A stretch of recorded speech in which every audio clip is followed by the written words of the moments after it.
इस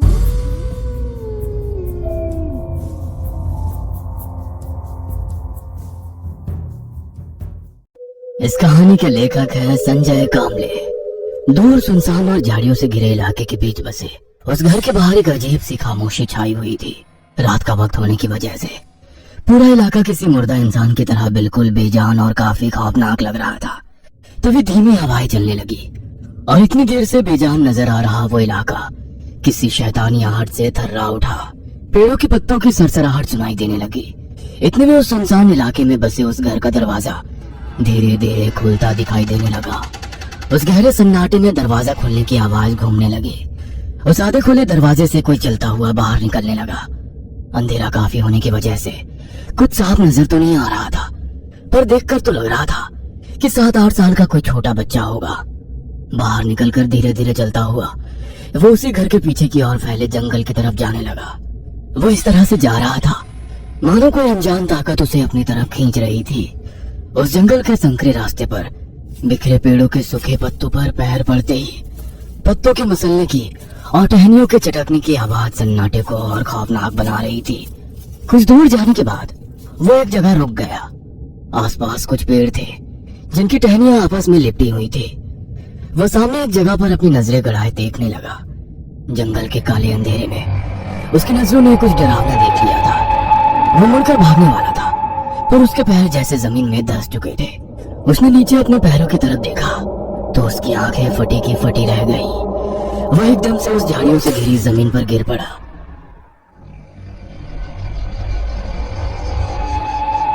कुछ समझ पाता इससे पहले कोई उसे जमीन पर से घसीटकर जंगल के काले अंधेरे में खींच कर ले गया और रात के सन्नाटे में एक महिला की किलकारियां भरी हंसी गूंजने लगी।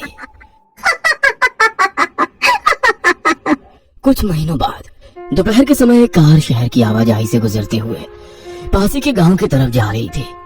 गाड़ी चलाते हुए वो फोन पर बात करने लगा। हाँ, इसी शहर में ट्रांसफर हुआ है। हाँ, नया शहर, नए लोग, नया घर। तुझे बताने वाला था पर सोचा सरप्राइज दूंगा। हाँ, रागिनी और मिताली दोनों को भी लेकर आया हूँ। चल, जल्दी मुलाकात होगी। Okay bye. हाँ, कहकर उसने मोबाइल साइड में रख दिया। पास वाली सीट पर बैठी रागिनी ने पूछा, किसका फोन था? कॉलेज का एक दोस्त है जो इसी शहर में रहता है। उसकी बेटी मिताली अपनी बिल्ली के साथ पिछली सीट पर बैठी खेल रही थी। कुछ ही देर में वो झाड़ियों से घिरे एक मकान के पास पहुंचे। सब गाड़ी से उतरकर खुशी से उस घर को ही देख रहे थे, पर उनकी बिल्ली गाड़ी की खिड़की से घूर घूर कर उस घर की तरफ देखने लगी, जैसे उस घर के आसपास ना होकर भी कोई मौजूद था। रात के करीब 2 बजे होंगे। रागिनी और रितेश दोनों गहरी नींद में सोए थे। सुबह उनकी 4 साल की बेटी मिताली उनकी पालतू बिल्ली को ही देख रही थी, क्योंकि उनकी बिल्ली लगातार आवाज कर रही थी। कभी दरवाजे के पास जाकर आवाज करने लगती तो कभी एकदम से दरवाजे से दूर हटकर चीखने लगती। मिताली को बिल्ली की यह हरकत थोड़ी मजेदार लगी तो वो बेड से उतरकर दरवाजे के पास गई। तभी दरवाजे से बाहर किसी के चलने की आवाज आई। छोटी मिताली सामने उस दरवाजे को देख रही थी कि तभी दरवाजे का लॉक अपने आप घूमकर खुल गया और दरवाजा धीरे से अंदर की ओर खुला। बाहर काला घना अंधेरा था। उस अंधेरे को देखकर मिताली थोड़ी सी डर गई। वो 2 कदम पीछे हटी थी कि तभी उस गहरे अंधेरे में से एक महिला का सफेद पर झुका हाथ मिताली के सामने आने लगा। शायद उस गहरे अंधेरे में कोई था जो मिताली को अपने साथ आने का इशारा कर रहा था। इधर छोटी बिल्ली मिताली की फ्रॉक को अपने दांतों से पकड़कर पीछे खींच रही थी और मिताली उस गहरे अंधेरे में देखकर अपना हाथ आगे बढ़ा ही रही थी कि तभी बिल्ली की आवाज से रागिनी की नींद खुल गई। अगले ही पल वो हाथ अंधेरे में कहीं गुम हो गया और उसी के साथ दरवाजा भी बंद हो गया। रागिनी की नजर अपनी बेटी मिताली पर गई और उसने देखा कि बिल्ली उसके फ्रॉक को दांतों से पकड़ी हुई है। वो गुस्से से नीचे उतरी और बिल्ली को पैर से दूर हटाते हुए अपनी बेटी को लेकर बेड पर चली गई। सुबह नाश्ते के टेबल पर अपनी बेटी को ब्रेड जैम खिलाते हुए रागिनी रितेश से बोली, तुम्हारी बिल्ली कल मिताली को काट लेती। उस बिल्ली को जल्द से जल्द कहीं छोड़ कर आओ, वरना अच्छा नहीं होगा। नहीं मम्मी, मैं स्वीटी को कहीं नहीं ले जाने दूंगी। मिताली मायूस होकर बोली और रितेश रागिनी को समझाने लगा, अरे तुम भी खामोखा परेशान हो रही हो। तुम तो गहरी नींद में थे, क्या हुआ है ये सिर्फ मैं जानती हूँ। ठीक है, आज के बाद बिल्ली को रात के वक्त बाहर रखेंगे। मतलब तुम उस मनहूस को इसी घर में रखोगे? रितेश बिना कुछ बोले अपना बैग लेकर ऑफिस के लिए निकला और रागिनी गुस्सैल नजरों से घर के एक कोने में चुपचाप बैठी बिल्ली को घूरते हुए बोली, आज तो तुझे खाना नहीं मिलने वाला, भूखी रहना। रागिनी अपने काम में लग गई और छोटी मिताली घर के बाहर आंगन में खेलने लगी। वे लोग जहाँ रहते थे वहाँ काफी दूर तक कोई रहता नहीं था। कुछ दूरी पर 2-4 बंद मकान थे, पर शायद वहाँ अब तक कोई भी रहने नहीं आया था। उनके बंगले से कुछ ही दूरी पर एक गार्डन भी बनाई गई थी। बाहर अपने आंगन में खेलती मिताली की नजर गार्डन के एक झूले पर गई, जो हवा के झोंके से धीरे धीरे हिलता नजर आ रहा था। मिताली अपने आप झूलते उस झूले की तरफ देख रही थी। रागिनी किचन में खाना बनाने में व्यस्त थी।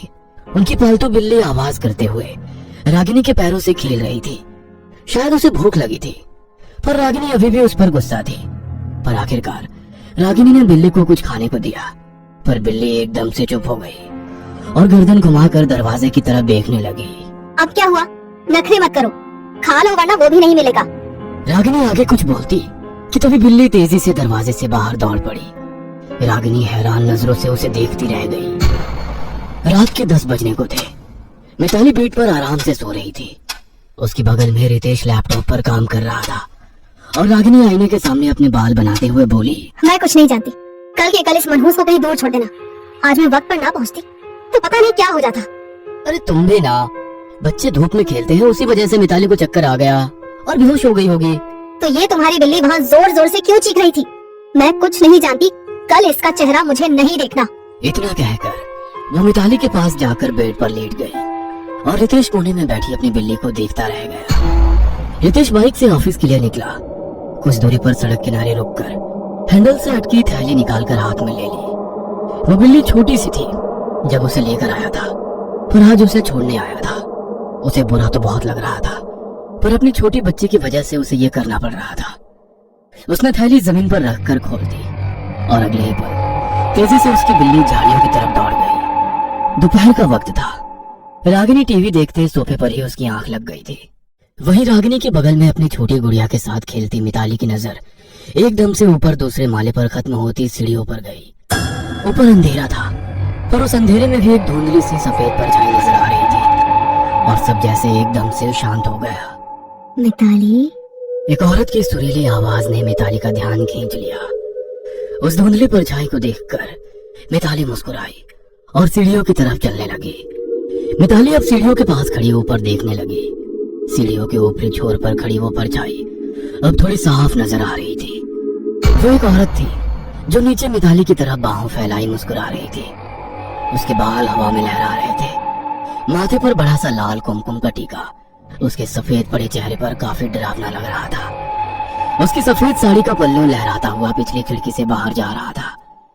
मिताली हाथ में अपनी गुड़िया को पकड़े हुए एक एक सीढ़ी चढ़कर ऊपर की ओर जा रही थी। उस औरत की बड़ी बड़ी काली आंखें मिताली पर ही गड़ी थी।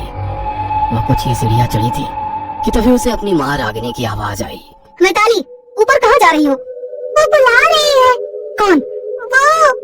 कहकर मिताली ने आगे सीढ़ियों पर देखा, पर वहाँ कोई नहीं था। ये देख मिताली अपने आप से बुदबुदाई, लुक्का छुपी खेल रही हो? और रागिनी की आवाज आई, चलो नीचे आओ, खाना खाते हैं। मिताली सीढ़ियां उतरकर नीचे आई और दोबारा मुड़कर देखा तो ऊपर कोई नहीं था। रात के करीब 2 बजे होंगे। सभी गहरी नींद में थे। उनके रूम की खिड़की हवा के झोंके से धीरे धीरे खुलते हुए पूरी तरह से खुलकर रुक गई और गहरी नींद में सो रही मिताली एकदम से जाग गई। उसने उठकर खिड़की की तरफ देखा और दूर कहीं से उसे किसी की पुकार सुनाई दी, जैसे कोई मिताली को उसके नाम से पुकार रहा था। वो बेड से नीचे आ गई और खुली खिड़की के पास जाकर बाहर देखने लगी। पूनम के चांद की धुंधली सफेद रोशनी चारों ओर फैली हुई थी। मिताली की नजर सामने कुछ दूर उस बगीचे में गई। उस बगीचे में खड़ी वो औरत अपने दोनों हाथ फैलाए बुला रही थी।